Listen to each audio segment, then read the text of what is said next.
buenos días, estimados televidentes. Esta mañana, en Punto de Vista, trataremos aspectos actuales de la vida nacional y para ello tengo el gran honor de haber invitado a mi gran amigo, Dagoberto Gutiérrez, que nos va a, como siempre, iluminar el camino que lleva a nuestro país. Bienvenido, Dagoberto. Gusto, hoy vamos a platicar ante cámaras lo que cotidianamente platicamos en privado. Sí.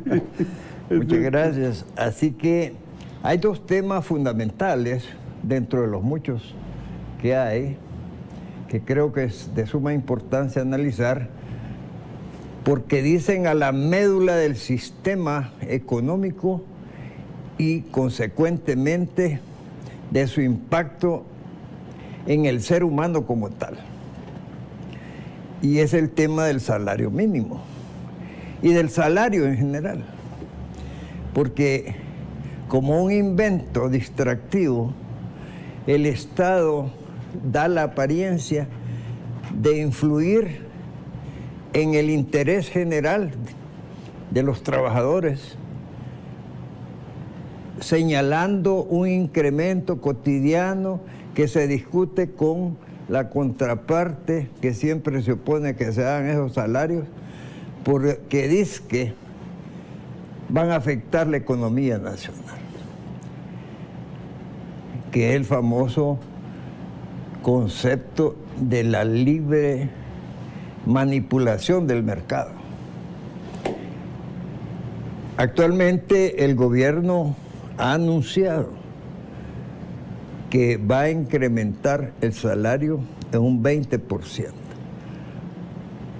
El impacto de tal aumento, obviamente, tiene que ser absorbido por las empresas, que ya curándose en salud, le elevaron los precios a todos sus productos en un 100 y hasta 200%, como se puede comprobar en la canasta básica, alegando otros aspectos como que son el incremento del combustible, etc. El gobierno pretende subvencionar a aquellas empresas débiles, sobre todo impactadas por la pandemia que nadie ignora, impactadas económicamente, les piensa subsidiar en ese porcentaje que aumenta. Por lo tanto, el impacto supuestamente sería únicamente para las grandes empresas que no van a aplicar para ese subsidio. Pero también no van a aplicar las empresas llamadas informales, lo que va a motivar a algunas de ellas a formalizarse, como decimos, para ser objeto de ese subsidio que va a durar un año. ¿Cuál es tu visión y tu punto de vista de esta temática? Ocurre que históricamente la fuente de la riqueza es el trabajo humano. Ni en Grecia ni en Roma antigua el trabajo tenía ningún valor. Ningún valor. Por eso cuando triunfa la burguesía en Europa, se encuentran con el derecho romano. Y lo adaptaron al derecho burgués. Pero en una sola cosa, en lo que tenía que ver con la circulación de las mercancías. Pero nada en lo que tenía que ver con la producción de las mercancías. Porque en esa producción el trabajo no existía. El trabajo no existía. Por eso es que en Roma no pudo haber capitalismo. Y el derecho que ellos montaron, genial, del derecho romano, no le servía a los burgueses para montar su derecho. Ellos lo usaron nada más en lo que tiene que ver con la circulación de las mercancías. Por eso, el universo del derecho romano relacionado con los contratos pasaron casi íntegramente al derecho burgués. Íntegramente. Correcto. Sí. Ahora, en el mundo capitalista, el trabajo sigue siendo la fuente de la riqueza. Por eso, en la ciencia del derecho, aparece el derecho laboral, que es el derecho burgués por excelencia, incluso más que el derecho civil. Es el derecho laboral. En el derecho laboral se regula la armonía entre el capital y el trabajo, como dice el mismo código, Sí. que es un fenómeno imposible, porque el capital siempre buscará explotar al trabajo, siempre. Esa es la esencia del capital. A lo que Marx llama la plusvalía. Exactamente. Y entre mejor gana un trabajador, más explotado es. Más explotado es. Ahora bien, en el mundo del neoliberalismo, todo se convierte en mercancía. Todo es mercancía. Todo tiene precio, todo se compra y todo se vende. Incluyendo el ser humano. Por supuesto, el ser humano es una mercancía. Sí. Todo tiene precio, pero nada tiene valor. Nada tiene valor. Y en ese mundo, cuando un bien tiene valor, no tiene precio. Es el caso del café. En este momento, el café no tiene precio, pero es cuando tiene más valor. ¿Ve la contradicción? Sí. Tiene más valor, porque el bosque cafetero es el único bosque que tenemos. Porque estás enfocando el valor no como término económico, No, sino como un concepto superior. exactamente. El valor que expresa utilidad y capacidad para resolver las necesidades del ser humano. Correcto. Sí. Es el valor de uso, que apareció incluso en el mundo griego, que le abrió paso al valor de cambio. Cuando en Atenas aparece el valor de cambio, es decir, la mercancía, y un producto ya no servía para el ser humano, sino para intercambiarla con otro producto, Aristóteles le llamó a eso crematística. Repítelo. Sí, Aristóteles le llamó a eso crematística. Crematística. Sí, es excesivo utilidad. Y dijo que eso iba a producirle a la humanidad inmensos dolores. El viejo Aristóteles. Ahora bien, en países como el nuestro, de pobreza sempiterna y sometido al neoliberalismo desde hace decenas, bajo los gobiernos del FMLN y Arena, el tema del salario se vuelve más complicado. Sí. El gobierno anuncia un alza de salarios que no entra en vigencia al día siguiente, ¿verdad? Sí. No, él ha puesto un plazo. Les da tiempo. Claro, hay tiempo. ¿Qué es lo que el gobierno tiene enfrente? Y que todos los seres humanos tenemos enfrente como un gran cuchillo chorreando sangre. Es el mercado. Y en el neoliberalismo, el mercado es el rey y es la reina. Ellos controlan todo, incluyendo los precios. Cuando el gobierno anuncia un alza de salarios, el mercado empieza a bailar su danza. Y de una vez los precios empiezan a subir. Y como en el neoliberalismo no hay control de precios, entonces el gobierno y el pueblo empiezan a ser derrotados. Por el antojo y control del hecho por el neoliberalismo. Claro, exactamente. Ahora, ¿y el gobierno tiene condiciones para enfrentarse al mercado? No, a menos que dentro de la política gubernamental esté la línea de desmontar el neoliberalismo. Ese es el punto. Es el punto. Porque en el escenario del neoliberalismo, cualquier política de beneficio a la gente no es permisible. Porque para el neoliberalismo, cada ser humano es simplemente un cliente. Un consumidor. Un consumidor al que hay que obligarlo a consumir. Al precio que ellos quieran. Sí, y no a comprar. Para el mercado, el ser humano no es comprador, es consumidor. ¿Y cuál es la diferencia entre ser comprador y ser consumidor?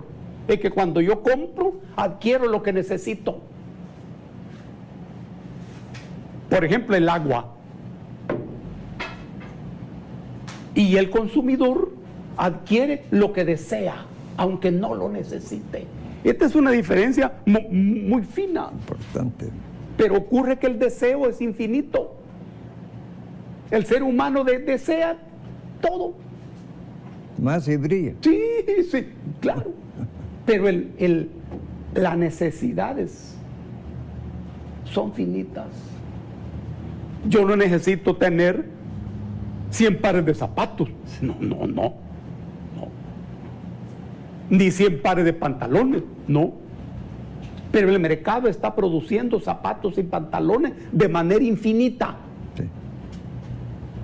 ¿Ves? Entonces, el deseo es infinito. El mercado no trabaja sobre la base de las necesidades del ser humano. No es esa la misión del mercado. Justamente porque esas necesidades son finitas. Sino que cultiva el deseo. Sí. Ese es infinito. Entonces hoy, cuando el gobierno anuncia alza de salario mínimo, ojo, no estamos hablando de salarios, no, es que en países pobres se trata de salario mínimo, sí. Es decir, lo necesario para que la gente no muera de hambre, sí. De eso se trata. Y de mantenerla en esa situación. Entonces, la filosofía del mercado los empuja, así como a los otros animales, a chocar contra cualquier alza de salario mínimo.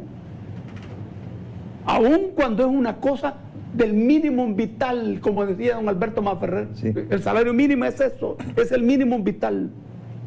Pero la cúpula empresarial siempre está en contra. Porque le afecta en su ganancial.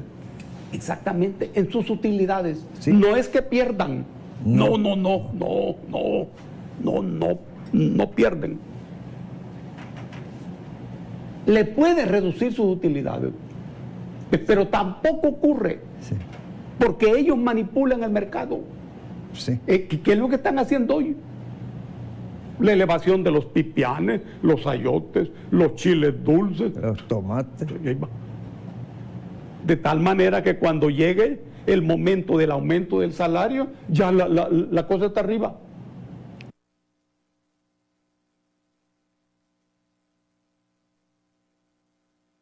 Como un barco.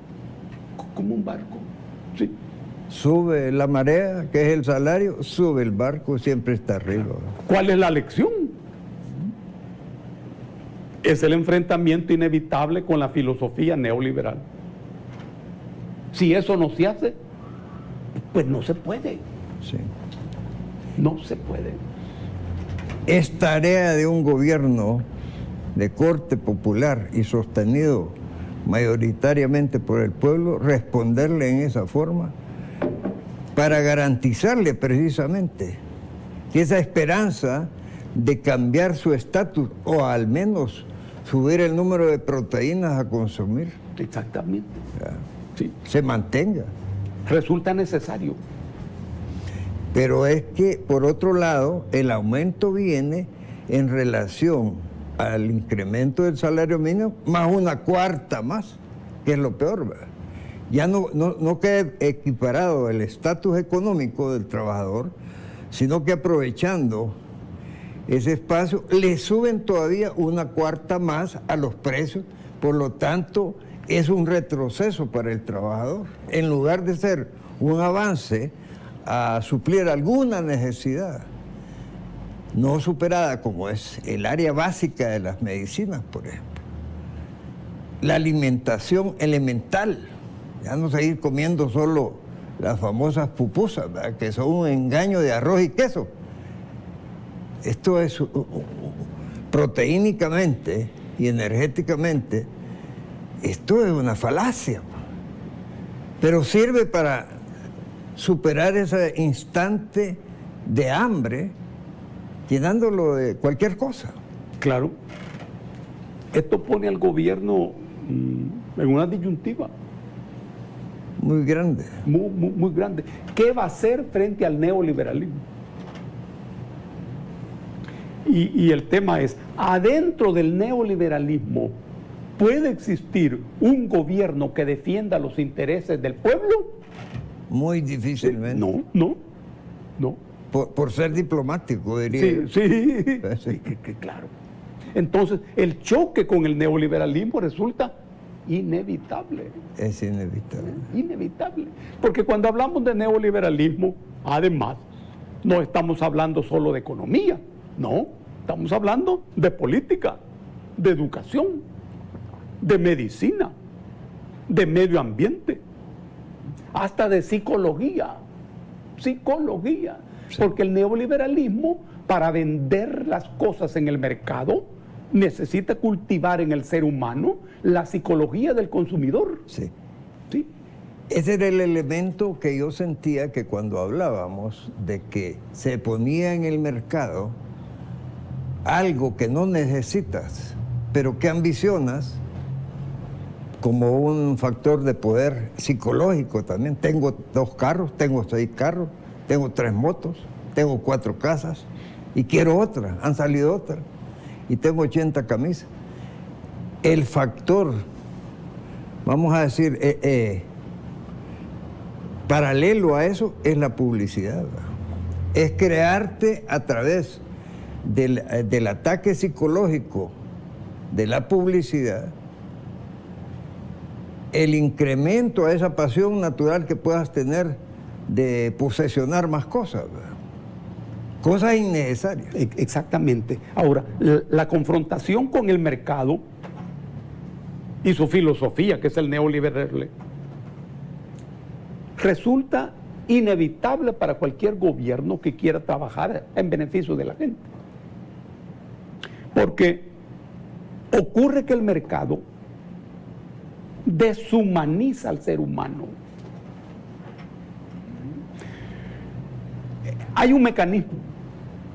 Si yo soy consumidor, adquiero lo que no necesito, pero lo deseo, aunque no lo necesite.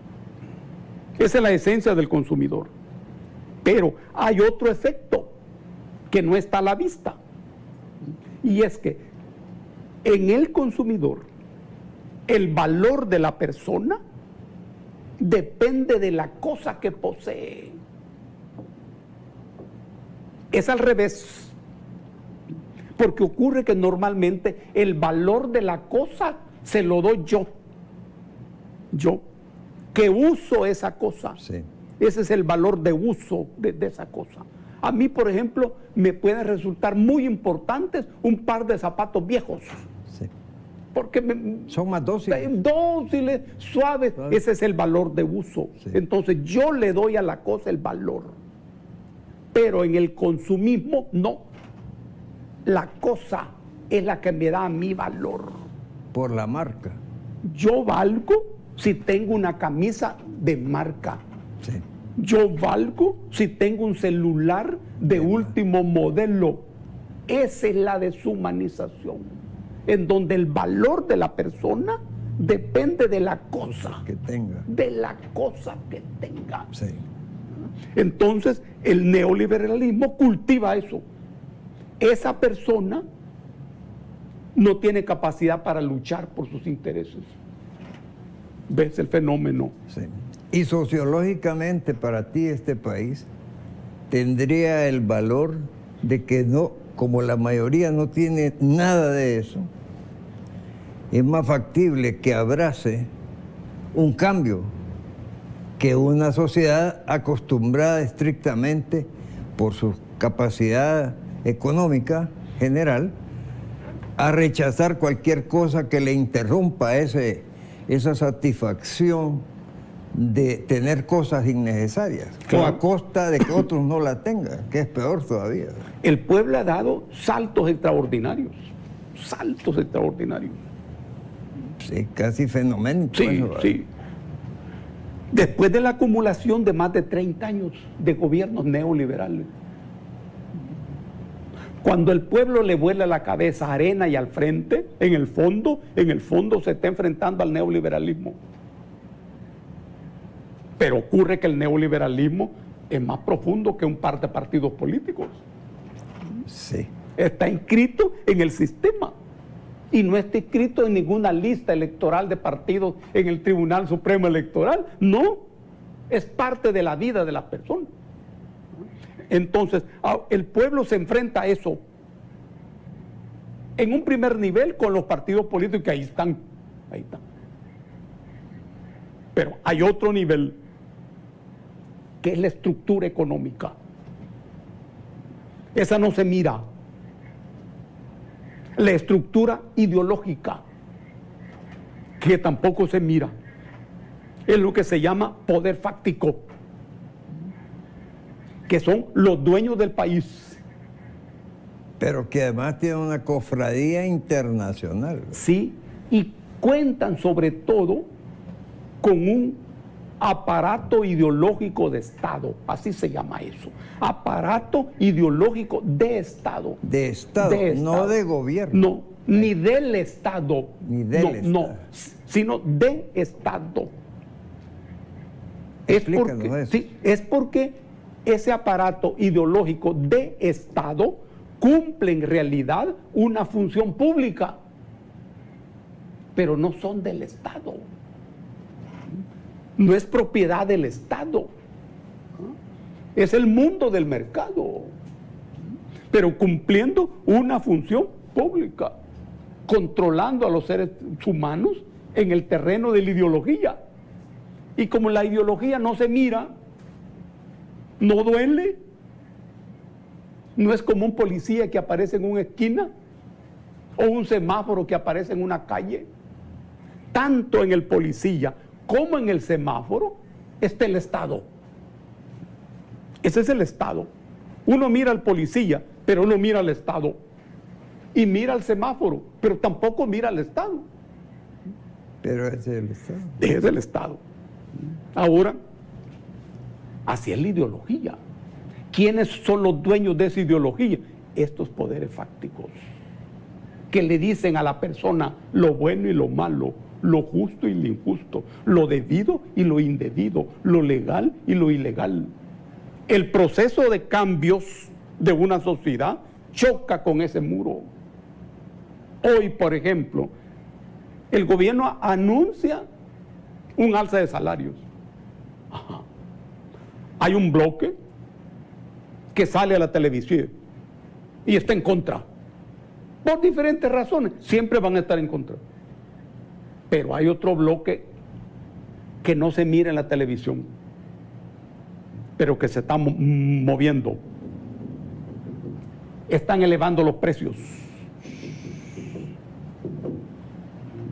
Están aprovechando esto del Bitcoin, sí, para sembrar incertidumbre, miedo. Usan a personeros de universidades estadounidenses y de universidades europeas que aparecen preocupadas por nuestro país. Sí. Una cosa extraordinaria de ciencia ficción. ¿Y cuándo les ha importado el país de uno? ¿Y cómo les puede importar a ellos más que a uno? ¿Y sabes por qué les preocupa? Sí. Porque tiene forma, es tan pequeño que parece una semilla.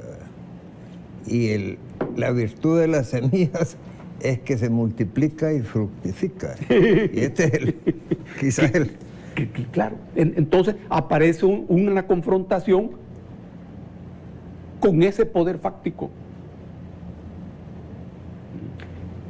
El objetivo del trabajo del poder fáctico es amordazar a la gente, impedir que siga caminando.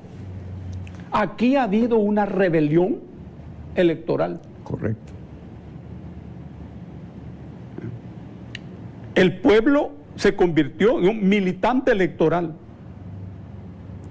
Hubo una movilización electoral, pero no hay una movilización política. Todavía no. Todavía no. Las organizaciones del pueblo, ahí están, esperando.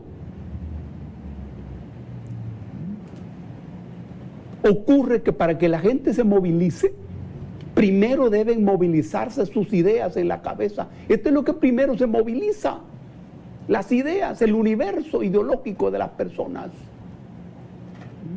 Y en ese terreno ideológico se libra siempre la lucha mortal y la lucha decisiva. Y por eso la gente está paralizada. Sí. Está esperando que el gobierno haga todo. Y el gobierno todavía no mira para abajo suficientemente.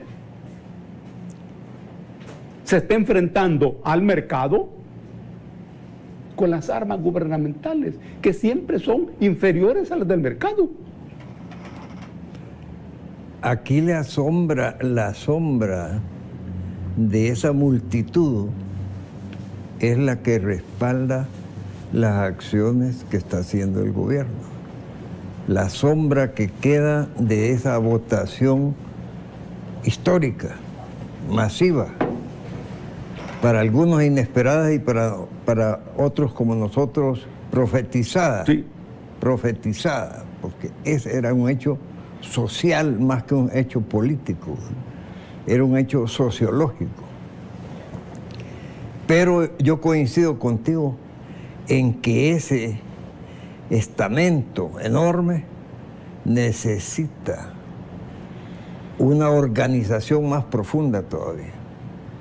Porque ahorita hay una organización espontánea, natural, de diferenciar entre lo bueno, lo mejor y lo malo. Pero necesita mayor organización también. Sobre todo si estamos pensando algunos en que debe someterse a la consulta popular, el referéndum, el plebiscito, para que esta asamblea legislativa se convierta en asamblea constituyente que nos dé de un solo tajo y no en la forma en que se ha diseñado precisamente para que no se den los cambios, nos dé, digo, la oportunidad de una nueva constitución con los parámetros modernos y sobre todo humanos que necesita este país. Exactamente, exactamente. El gobierno podrá hacer importantes avances en los aspectos institucionales. Por ejemplo, construir nuevas escuelas o reparar las escuelas derruidas que los gobiernos anteriores descuidaron totalmente. Y eso está bien, eso es muy necesario. La elevación del salario mínimo, que es una cosa mínima, pero sin embargo, ni esa cosa mínima puede avanzar, ni esa cosa mínima. Sí. Sí. Ya estamos viendo por qué, ¿verdad? Cómo se neutraliza a través del aumento de precios y las cosas siguen igual. Exactamente. Entonces, ni esas cosas mínimas pueden avanzar. Y el gobierno tiene un compromiso con la gente. Claro.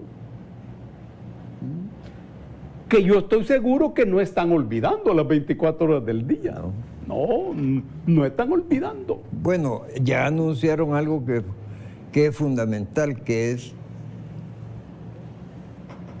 echar adelante el proyecto del tren del Pacífico. Esto sería de un impacto increíble que solucionaría problemas de tráfico, de transporte de personas, de carga, tendría que bajar obviamente los precios en tales elementos de pasajeros, evitaría una cantidad de accidentes mortales, ¿verdad? El mantenimiento, todo lo que se gasta en el mantenimiento de carreteras, que son millones y millones, para que cada temporal se vuelvan a arruinar y vuelvan a quedar a la expectativa de quién y por cuánto las va a componer. Sí, claro, ese es un proyecto. Hay otros. Hay otros. Sí. Uno sabe que la sabiduría de esto, del gobierno, que resulta que todo gobierno es el reino de la parcialidad.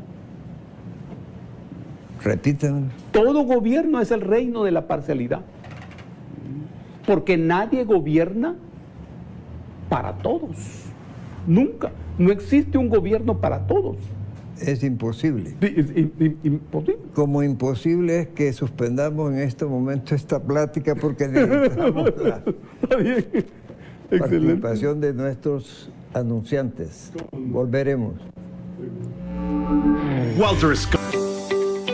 Centro de Negocios Multiservices ofrece servicios notariales, bodas civiles, taxes, renovación de TPS, traducciones, llenado de aplicaciones, contrato de vivienda, venta y renta de casas, formas de inmigración, verificación de casos de inmigración, DMV Services, MBA Services y poderes notariales salvadoreños. Llama ya al 571-484-2958 o visítanos en 101 East Holly Avenue, Suite 3, Sterling, Virginia, 20164, contiguo a DMV Sterling. Sintoniza Buenos Días Oriente, nuestra revista matutina de lunes a viernes de 8 a 11 de la mañana, donde encontrarás música, reportajes, entrevistas, artistas nacionales e internacionales, noticias, deportes, farándula, consulta con el especialista, rutina de ejercicios, retos y más. Haz tus mañanas diferentes con Buenos Días Oriente. Hablemos Claro con el licenciado Will Salgado. Todos los miércoles, jueves y viernes a las 8 de la noche. Tú tienes una cita con el único programa de opinión donde se habla claro. Desde San Salvador para todo el país y los hermanos lejanos. Sintonízalo por TVO Canal 23 señal abierta. Por Claro en el Canal 24 y Tigo Canal 23.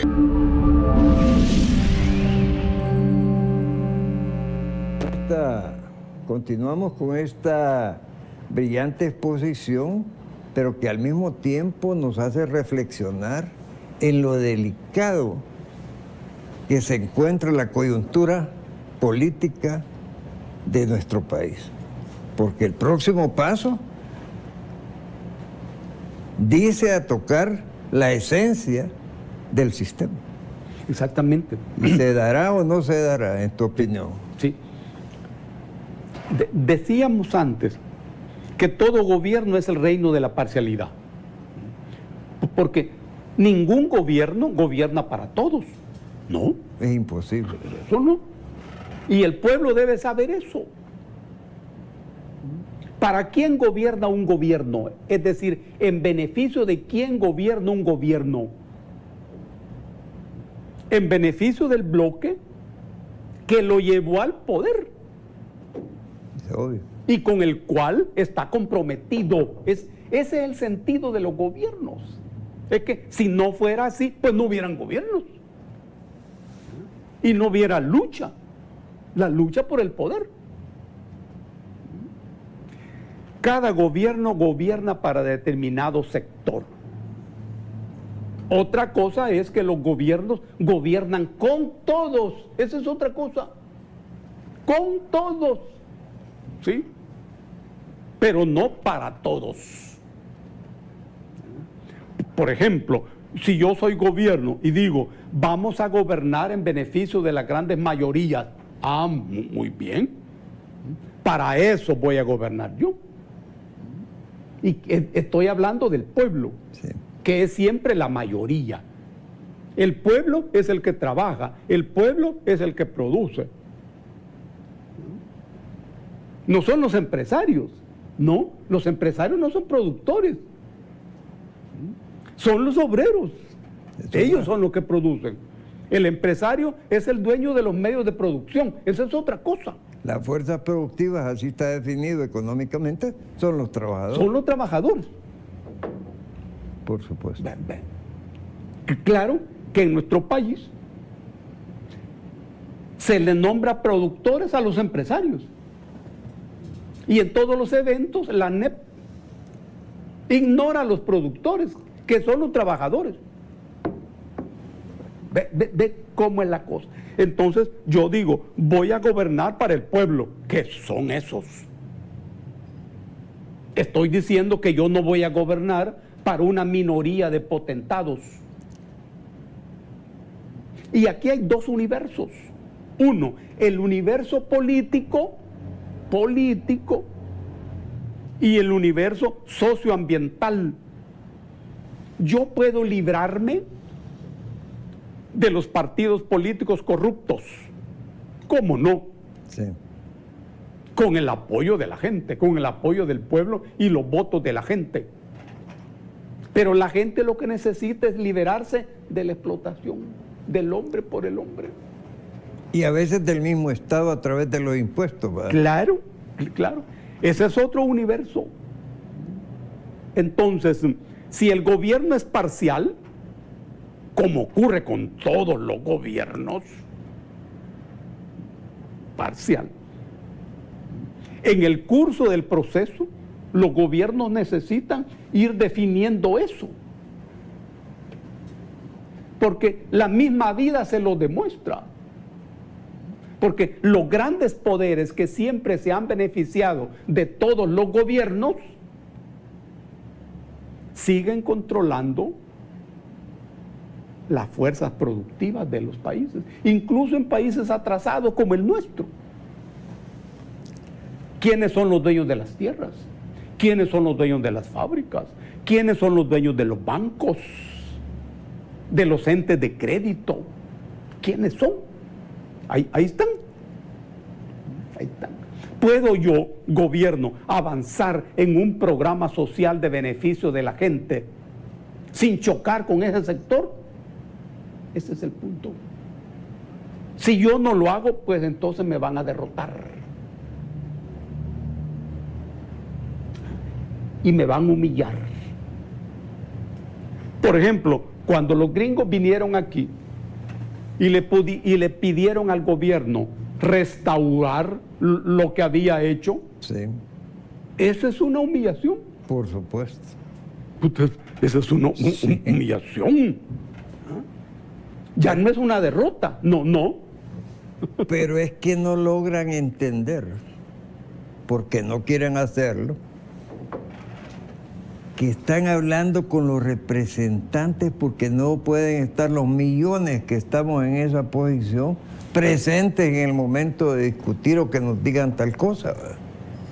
Entonces toman a los representantes de esas fuerzas enormes como individuos, y en ese momento no son individuos, son los representantes objetivos de una masa integral y de una comunidad que tiene una definición casi, yo diría, instintiva más que educativa, porque la educación se ha encargado más en esclavizar a la gente o mantenerla jugando capirucho, es decir, en cuestiones elementales, en lugar de tener una visión integral de sus derechos y de sus obligaciones, por supuesto. En este proceso hay una debilidad estratégica, es decir, de largo alcance, con una larga línea. Esa es la estrategia, que es el pueblo. ¿Por qué el pueblo no está movilizado? ¿Por qué el pueblo no está hablando? No está fijando posición. El pueblo está de acuerdo en una serie de medidas que el gobierno está tomando. Sí. ¿Cómo no? ¿Cómo no? ¿Cuál es el problema?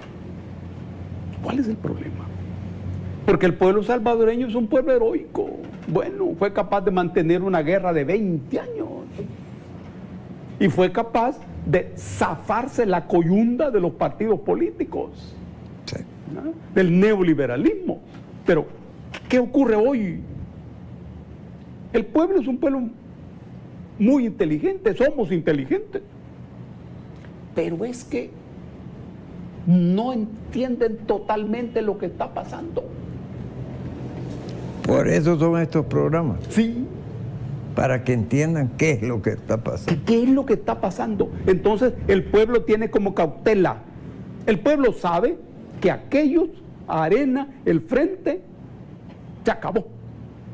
Y que eso no debe regresar. Ese es un conocimiento fundamental. Sí. Fundamental. Pero, ¿y hoy qué vamos a hacer? ¿Para dónde vamos? Eso, ¿para dónde vamos? No está claro todavía en la cabeza de la gente. ¿Por qué razón? Sí. El gobierno tampoco tiene clara la relación con la gente. Ocurre que en la lucha política no hay arriba ni abajo. No. Las cosas decisivas siempre vienen de abajo. Las cosas decisivas. El cielo, que en la teología medieval siempre se situó arriba, excepto en el esclavismo, donde no hubo necesidad de cielo. En el feudalismo y en el capitalismo sí. Hoy, en el mundo de hoy, el cielo está aquí, mira. Aquí. Tu cielo es tu proyecto de vida, tu sueño y tus aspiraciones. Lo tenés aquí en el cerebro. Es lo que te mueve, lo que te hace andar. Ese es el cielo. Sí. Cielo es un proyecto histórico, humano, inconcluso, pensado desde la tierra. Ese es el concepto. La clave del concepto cielo es que es pensado desde la tierra. En este momento, el pueblo está lleno de cautela, porque el gobierno tampoco tiene una relación fluida con ese pueblo, con el que hay que hablar, al que hay que informarle. A eso me estaba refiriendo cuando decía que había que concientizarlo para ese paso de consulta popular. Que claro. Que te quiero decir, ya lo habrás escuchado, estamos proponiendo que se haga esa consulta popular en base al Código Municipal, que la permite en el artículo 116, y que, verificada en forma masiva en los 262 municipios, la sumatoria de ella nos daría el resultado de la voluntad popular a nivel nacional. Es decir, ahí está la semilla del referéndum, ahí está la semilla del plebiscito. Y por lo tanto, si se la consulta fuera, ¿está de acuerdo en una nueva constitución? Sí o no. Pero antes de eso, ¿está de acuerdo en que esta asamblea legislativa tradicional se convierta en asamblea constituyente? ¿Sí o no? Y si el poder soberano, en su mayoría objetiva matemática, demuestra que lo que quiere es una nueva asamblea constituyente, eso era superior 1000 veces desde el punto de vista legal y político a un cuartelazo, que es la razón más enciclopédica para decir que se necesita una nueva constitución. Siempre que había un golpe de Estado, el resultado es una constituyente. ¿Y eso de dónde surge? Es el procedimiento donde está contenido. ¿A dónde? O sea que, como digo, unos coronelazos o unos tenientes o lo que sea, un grupito decide cómo a través de las armas hacer una nueva constitución. Brillante. Y aquí llegamos al punto de cuál es el papel político del proceso de una nueva constitución. Es justamente eso. Eso. Es justamente eso. Crear los moldes para que precisamente se dé el resultado de contraponerse institucionalmente al sistema que tenemos. Exactamente, es abrirle los caminos para que la gente pueda participar en el proceso de toma de decisiones que tiene que ver con sus intereses. Correcto. En la Constitución actual, es bueno saberlo, no existe eso. Sí. No hay ni plebiscito, ni hay referéndum. Y el pueblo no tiene incluso ninguna posibilidad en la iniciativa de ley. No existe sí. eso. No existe. Bueno, imagínate tú que para eso fue hecho la Constitución así. No es que él lo olvidó. No, él les olvidó, al contrario. Si esta Constitución fue como cuando me manda a hacer un traje, fue un encargo realizado en 30 días por 2 que 3 juristas. Esto ya está documentado, como es así, ¿verdad? Y entonces es la Constitución del mayor Roberto Dawson que la encargó y parece que no la pagó, ¿verdad? Pero ahí está. Entonces la han querido convertir a través de esa publicidad cotidiana y más de algún jurista de gran renombre como una Constitución pétrea. Sí, ¿Cuál pétrea? sí, Que es otro tema. Lo pétreo, el pueblo. Bueno, Alejandro Magno, cuando vio el pétreo nudo gordiano que nadie podía hacer, sacó la espada y lo cortó en 2, vaya, ya lo resolvimos este problema. Sí. Igual el pueblo. Si es que lo que estamos hablando es de la voluntad soberana. Esa voluntad soberana que no fue a sacarlo físicamente a los señores magistrados de la Sala de lo Constitucional, porque te imaginas millones de personas empujando a esa pobre gente, lo hubieran aplastado. Pero para eso delegó a esta Asamblea Legislativa, para que en base a la ley, que ya va a ser cambiada y va a ser mucho más fácil, a través del referéndum revocatorio, curarnos de este tipo de alimañas, que en mala hora llegaron a detentar cargos para dañar a la comunidad. Sí. Estamos explicando en este momento el papel político de la construcción de una nueva Constitución. Estamos explicando que no se trata del trabajo de abogados o de juristas. No es un problema jurídico. Es correcto. No es un problema jurídico. No, ni es un problema de derecho. Es decir, no está referido a una élite intelectual que sabe de esto. No. Es un instrumento. Todas las constituciones son eso. Sí. Son instrumento político. En este caso, para asegurar el papel del pueblo. Correcto. En el proceso de toma de decisiones. Pero esta que está vigente es como una camisa de fuerza, ¿verdad? Que lo tiene doblado. Y vienen unos y dicen, la vamos a reformar. ¿Y qué le van a hacer? Sí, que le vamos a cambiar este botoncito de aquí, le vamos a poner un zipper allá, sí. Pero usted va a seguir siempre así, ¿verdad? No, hay que hacer una Constitución donde flote, donde fluya la voluntad popular. Exactamente. Que es la manifestación más inmediata.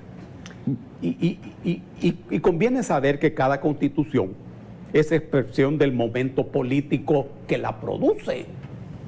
¿Qué la produce? Sí. Es el momento político. Realmente no la producen los juristas que la redactan. No, ellos redactan. Pero hay un momento político. Generalmente una crisis que hace que se produzca eso. Siempre ha sido así. Siempre. Sí, siempre. Y eso es lo que no queremos que siga haciendo. Claro.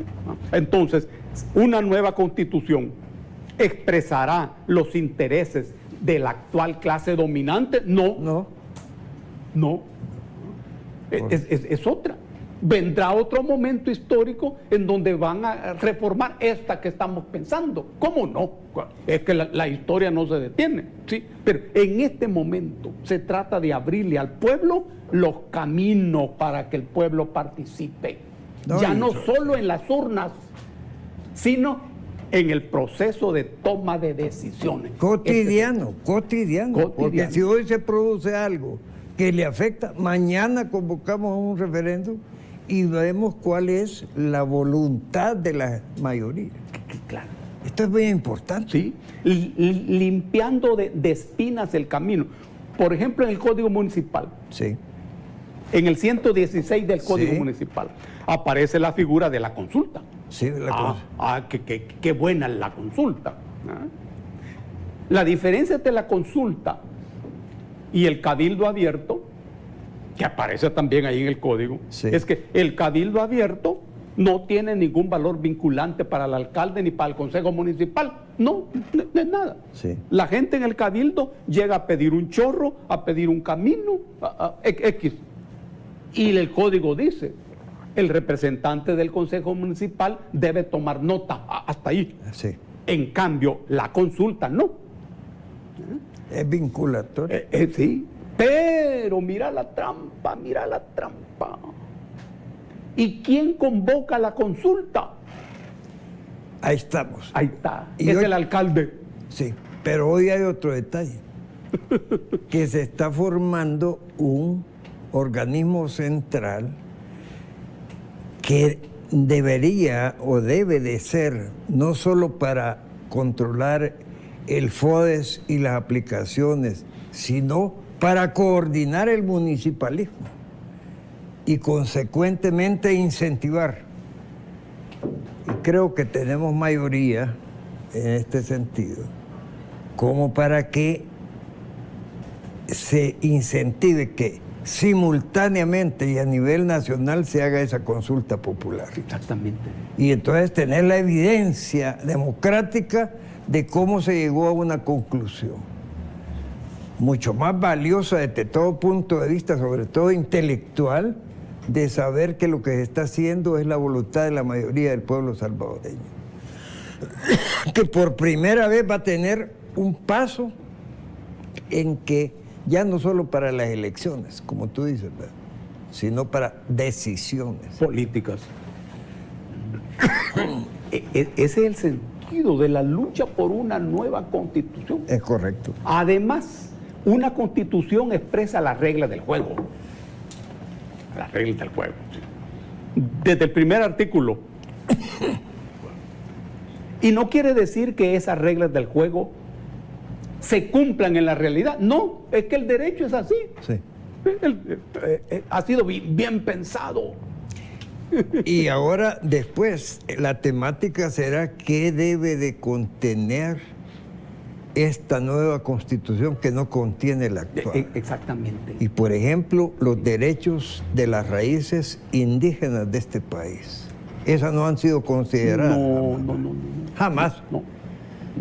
Se ha aniquilado la raza. Y aquí venimos a reclamar los que somos descendientes.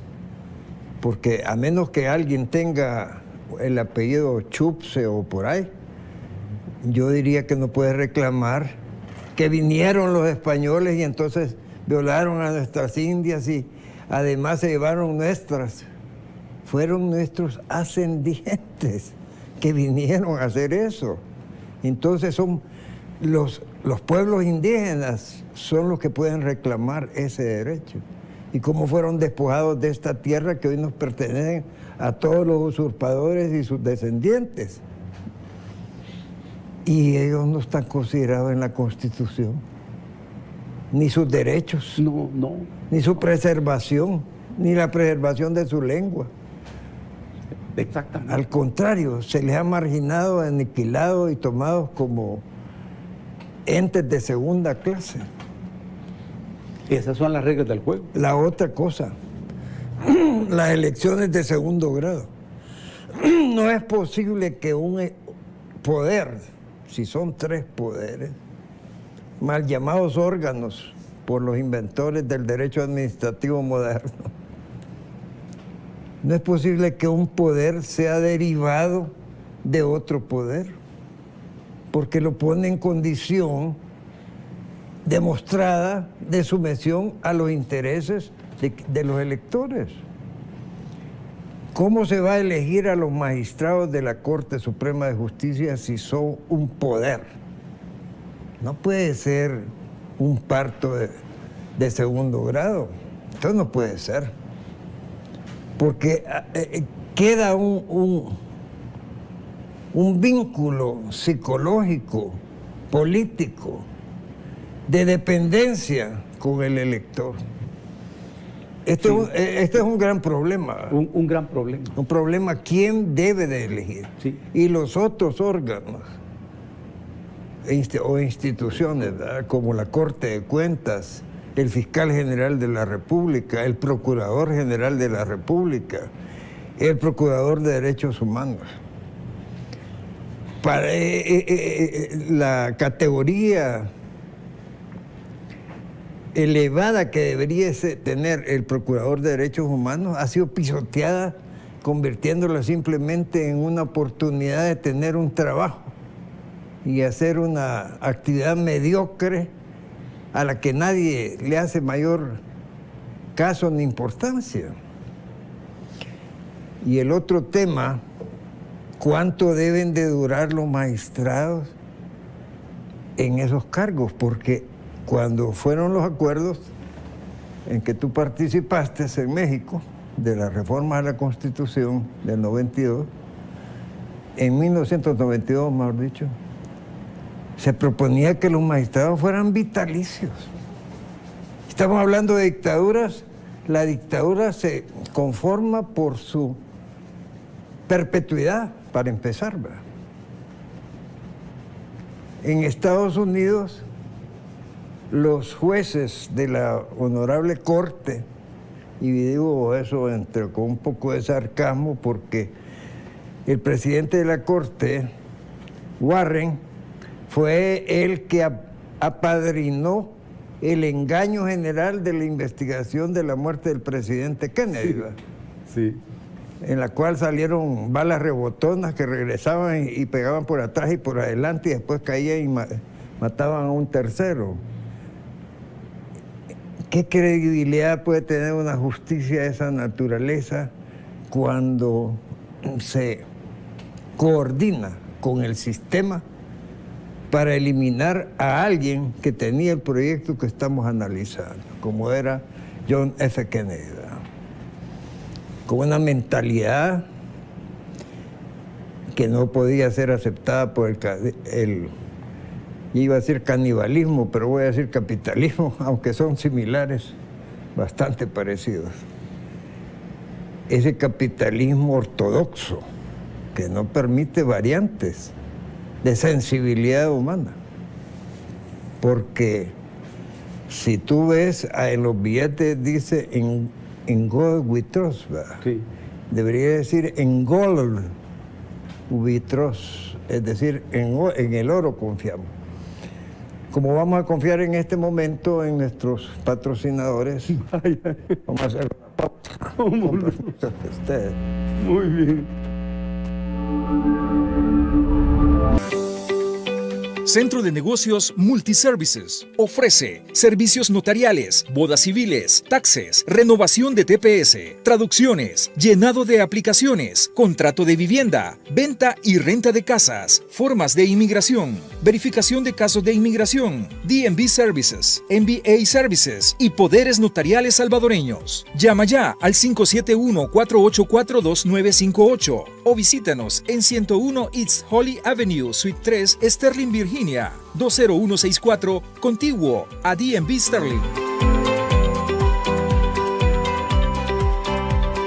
Sintoniza Buenos Días Oriente, nuestra revista matutina de lunes a viernes de 8 a 11 de la mañana, donde encontrarás música, reportajes, entrevistas, artistas nacionales e internacionales, noticias, deportes, farándula, consulta con el especialista, rutina de ejercicios, retos y más. Haz tus mañanas diferentes con Buenos Días Oriente.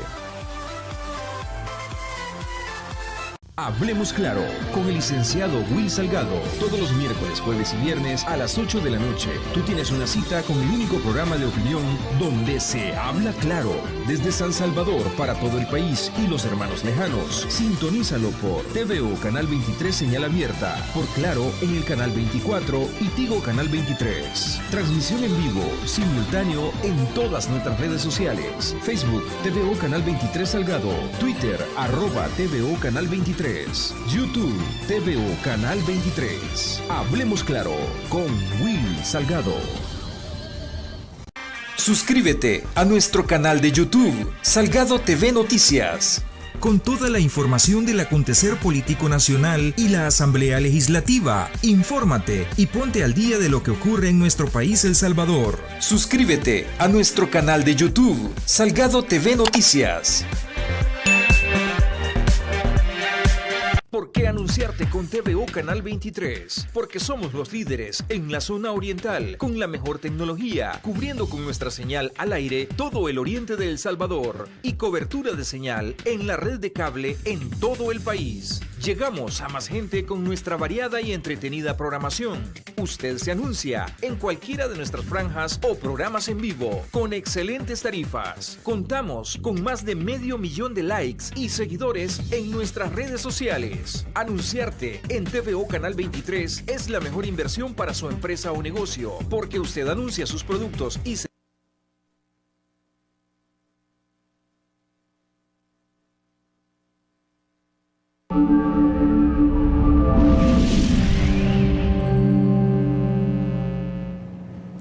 Hablábamos, antes de ir a la pausa, de los perfiles de una nueva constitución. Obviamente que el tema es mucho más amplio y profundo, pero para ti, ¿qué debe contener esencialmente una nueva constitución?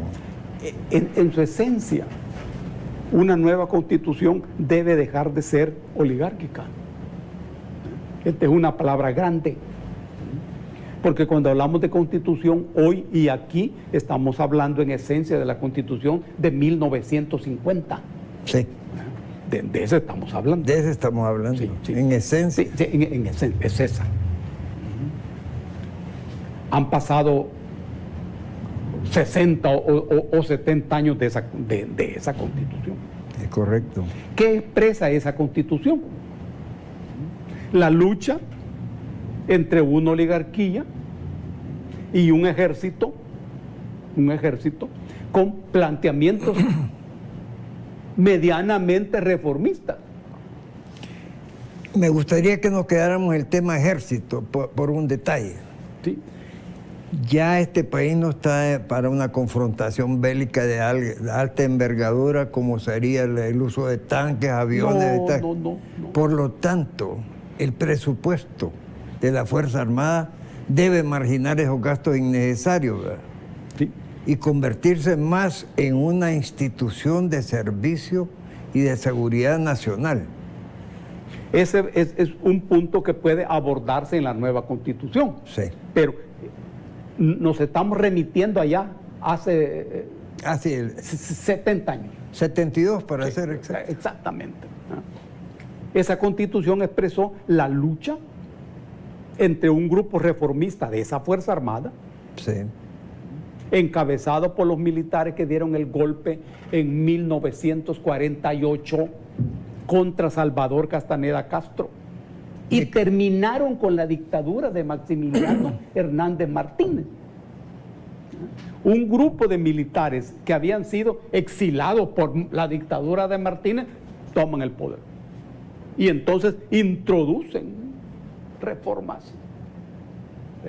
El Código de Trabajo, el Seguro Social, apareció allí. Sí. Eso fue una novedad Sí. tremenda en ese momento. Bueno, pero allí siguió prevaleciendo el poder de las oligarquías. Particularmente cafetalera. Claro. Y uno entiende eso. Sí. Las cosas así son en la historia. Cualquier idea de reforma agraria que pueda existir en la cabeza de esos militares fue derrotada. Afortunadamente, digo yo, porque fíjate que la reforma agraria lamentablemente terminó en un despojo y en convertir el país en un desierto prácticamente. Fue derrotado. Sí. Cuando esa reforma agraria se intentó, Sí. décadas después, Sí. fue contrainsurgente. Sí. Fue contrainsurgente. Esa fue la motivación. Claro, y entonces dejó de ser reforma agraria y se convirtió en un instrumento de guerra. Han Sí. pasado 72 años de esa constitución. Hoy viene la posibilidad de una nueva constitución. Sí. Muy bien. Uno, no oligárquica. Fundamentalmente. No oligárquica. Esto supone tocar ciertos aspectos de contenido de la Constitución. Y yo quisiera que me permitieras la herejía de decir no oligopólica también, ¿verdad? Sí, sí. Porque la oligarquía es una condición de poder estrictamente político, basado en un poder económico, pero lo oligopólico es más económico. Aquí hay unos oligopolios que manejan precisamente lo que platicábamos anteriormente, la economía libre de mercado. Exactamente. En esta nueva constitución no oligárquica, Sí. habrá que tocar el artículo 105, que en su tiempo, como las constituciones son históricas, ¿verdad? Sí. Expresó los intereses del bloque oligárquico que en ese momento estaba en el poder. Era la asamblea de Dawson, sí, que expresaba los intereses de ese bloque. Entonces introdujeron el artículo 105. Dilo para el pueblo. ¿Sí? El artículo 105 establece que la tenencia máxima de propiedad rural que una persona puede tener es de 245 hectáreas. Equivalentes a como 300 manzanas. Como 300 manzanas, o más de 300 manzanas. Sí. Eso en un país de 500,000 kilómetros cuadrados Es nada. es nada. Pero en un país de 20,000 kilómetros cuadrados, sí. Sí. Sí. Acordate que en 1967, cuando organizamos el partido Acción Renovadora PAR y llevamos de candidato a presidente al doctor Fabio Castillo Figueroa, Sí. la propuesta era que el máximo de tenencia de la tierra debía ser 100 manzanas. Es correcto. Allá estaban sobre la avenida España. Ese punto, por ejemplo, se mueve. Debe moverse. Y otros puntos. Segundo contenido de una nueva constitución: asegurar la participación de la gente en el proceso de toma de decisiones. Tercer punto: asegurar que las constituciones tienen un corazón. Un corazón. Que aquí en la Constitución está contenida en el título 5, que se llama órganos de gobierno, atribuciones y competencias. Ese es el corazón. Fíjate vos que esa parte de la Constitución tiene 86 artículos. Es la que más artículos tiene. Esa parte. Sí. 86 artículos. Ahora, porque ahí está montado la coordinación de los poderes del Estado. El corazón. Como Ese tú es el dices. corazón Sí. de la Constitución, de todas las constituciones, no solo de esta, de la del Salvador, no, de todas. Desde que existe eso que se llama Constitución, desde que en Atenas Solón, que era un gran oligarca, se le encargó elaborar ideas sobre eso. Y el tipo dijo: Solón, como entre nosotros ya no hay confianza y el poder se ha complicado, es necesario que la Constitución sea escrita y que ahí cada quien ponga sus intereses. Solón, estamos hablando de Solón, ¿y desde cuándo? Entonces, aquí es esa parte. ¿Cómo se van a coordinar los poderes? El presidente de la República en nuestra Constitución es el rey. Es una copia de las monarquías europeas. Cuando uno mira lo que le toca al presidente, es un gran poder. Claro. Un inmenso poder. ¿Cómo se va a mantener eso? Otro punto: los derechos individuales. Mira la trampa. En la Constitución del 83, los derechos individuales están en la entrada de la Constitución. Y el título primero y único es la persona. Sí. Donde dice que el Estado está organizado para la consecución de la justicia, la seguridad jurídica y el bien común. Título único. Cualquiera que lee eso dice: ¡Ah, qué bueno! ¡Qué maravilla! ¡Qué maravilla! ¿En qué país lindo vine a nacer? No, toda esa parte de los derechos individuales es poesía, con el respeto y el cariño a los poetas. Mira, Dago, y me gustaría al menos acotar esto. Perdón. Hay una influencia confesional en la Constitución que contradice el concepto del laicismo, sobre todo en cuestiones de libertad humana de la mujer. Le impone criterios de carácter confesional que sostuvieron los que presentaron las reformas sobre el control del cuerpo de la mujer. Esto tiene que cambiar.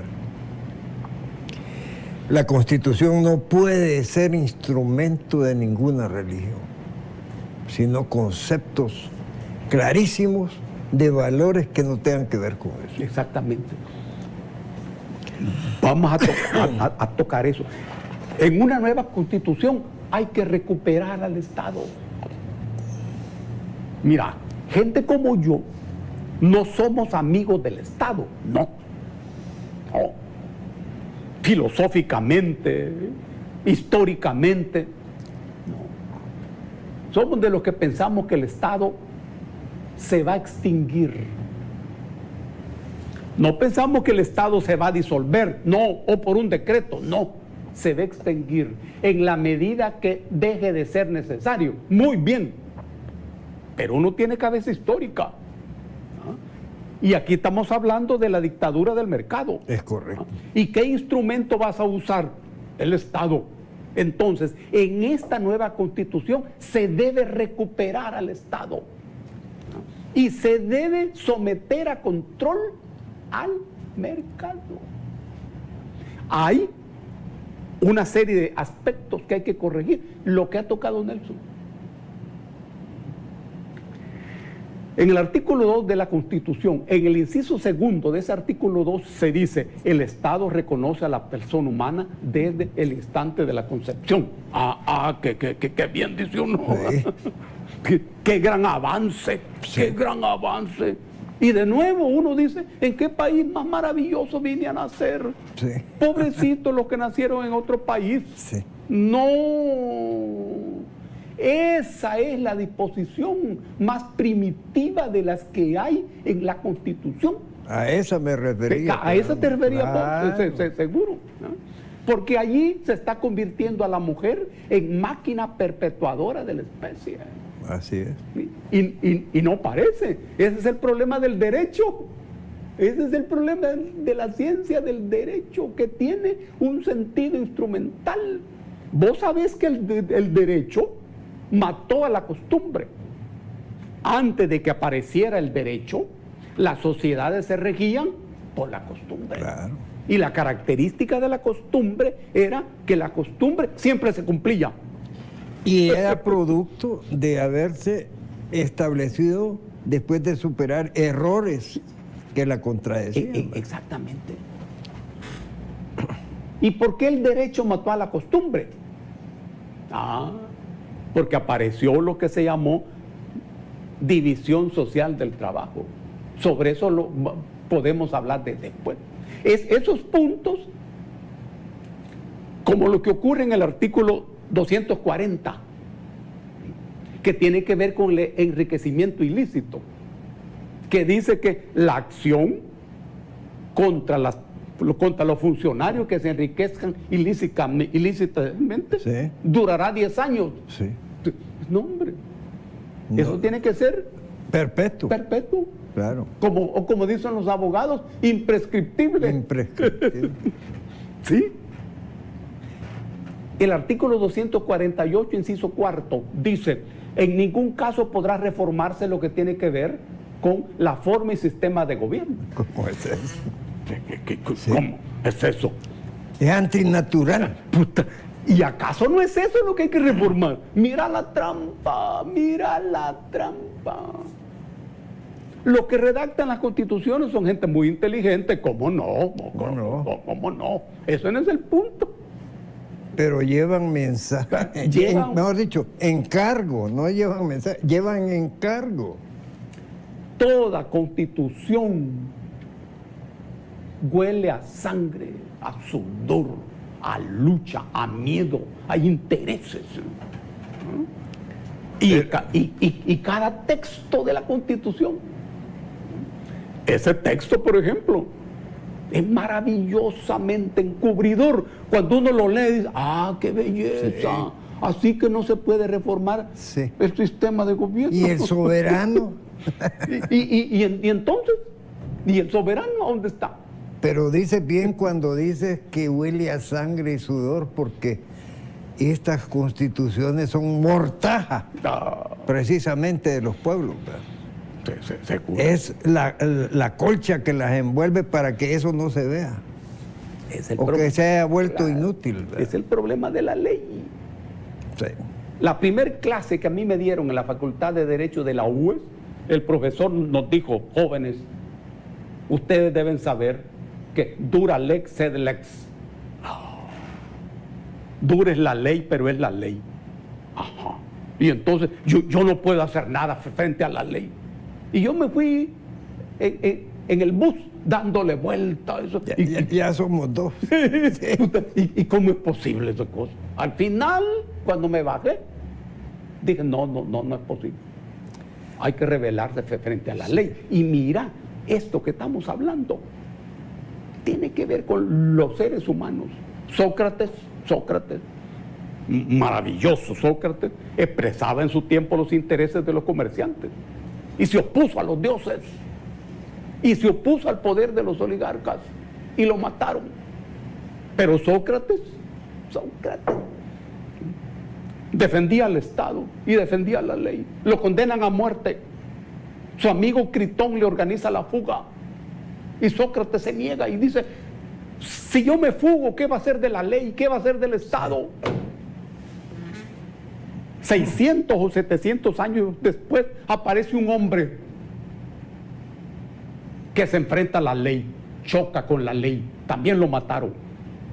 La ley ordenaba que en el día sábado nadie debía trabajar, la ley mosaica.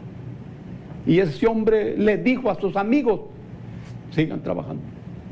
Y un fariseo le dijo, ajá, así que vos violás la ley, la conocés y la violás. Era un delito. Y él le dijo, y si se te van a vos tus ovejas en el barranco el día sábado, ¿las sacás o no las sacás? Y luego dijo, es que el sábado se ha hecho para el hombre y no el hombre para el sábado. Ese fue Jesucristo. Estaba diciendo que la ley se ha hecho para el servicio del ser humano y no el ser humano al servicio de la ley. Mira la diferencia. Mira, con el pensamiento griego. Aquí estamos en ese momento. Las leyes no se hacen con aureola de sagrada.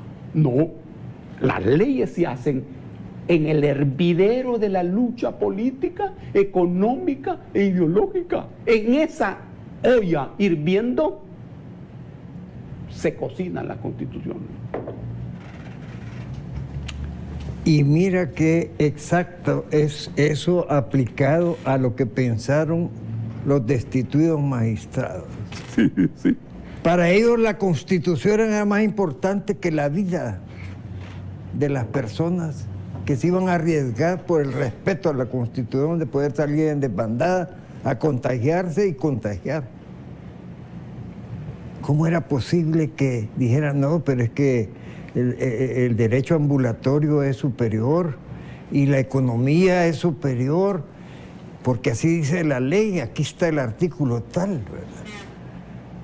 Si hasta mucho se tardó ese pueblo en esperar la paciencia de llegar a unas elecciones que demostraran su ira, porque en esos resultados hay una mezcla de pasiones que llevaban un mandato que han entendido los que han sido electos. y están cumpliéndolo al pie de la letra. Y todavía le falta una tarea más grande, que es terminar de limpiar a todos esos enemigos del pueblo. Claro. Es bueno que sepamos que las constituciones y las leyes expresan el orden. El orden. El orden no tiene que ver con la apariencia. Que vos andés con la camisa de fuera, o que te bañes todos los días, que te perfumes, que te peines. Esa es la apariencia. Orden en una sociedad es el conjunto de leyes, decretos, reglamentos, providencias, resoluciones, acuerdos tomados para mantener inalterable a la realidad. A eso se llama orden. Ese orden está contenido en la Constitución. Está contenido en la Constitución. Ese orden es diferente al orden real de la sociedad humana. Estamos hablando de la sociedad humana. En esa sociedad humana, el ser humano es un individuo lleno de miedo, lleno de temor. Es lo que se llama sociedad civil. La Constitución expresa una parte de lo que se llama sociedad política, que tiene que ver con el Estado, enfrentado a esta sociedad civil integrada por individuos desprovistos de derechos y desprovistos de poderes. ¿Qué se necesita para una nueva Constitución? Un desorden. ¿Desde dónde se mueve el orden? Desde el orden no, mira qué lógica, porque el orden se defiende a sí mismo. Correcto. Por eso está el artículo 248 de la Constitución. Por eso, en el inciso cuarto, no se podrá reformar lo que tiene que ver con la forma y sistema de gobierno. La alternidad en el ejercicio de la presidencia de la República y los límites de la frontera, eso no se toca. Ese es el orden. Ahora, te está diciendo que desde la misma Constitución vos no podés tocar eso. Por eso viene el desorden. ¿Qué es lo que ocurrió en estas pasadas elecciones en el país? Un desorden. Un desorden ordenado. Claro. Entonces, desde ese desorden viene un nuevo orden. ¿Y cuál es el sentido del desorden? Un nuevo orden. Correcto. Siempre los órdenes nuevos se gestan y se van construyendo desde el desorden. Los procesos políticos expresan eso, desorden. Porque la gente rompe las amarras, la gente empieza a hacer política. Que la gente en el orden no debe hacer política. ¿Quiénes deben hacer política en este orden constitucional? Los partidos políticos. Solo los partidos políticos. La gente no. La gente solo debe votar. Sí. Entonces, cuando la gente decide remontar eso y hacer política, eso es desorden. Eso es lo que está planteado en el país en este momento. Pero la gente ha entendido que ese concepto que han mantenido los profetas del sistema, de que eso es intocable, y digo profetas porque como le han dado un carácter de que son derivados de las tablas que bajó Salomón, ¿verdad? Sí. Eso la gente ya entendió que eso es una falacia completa, que el soberano, precisamente por eso se llama así, ¿verdad? Porque arriba de su voluntad solo está la de Dios. Puede hacer de su vida lo que su voluntad y su inteligencia le dice que debe ser, ¿verdad?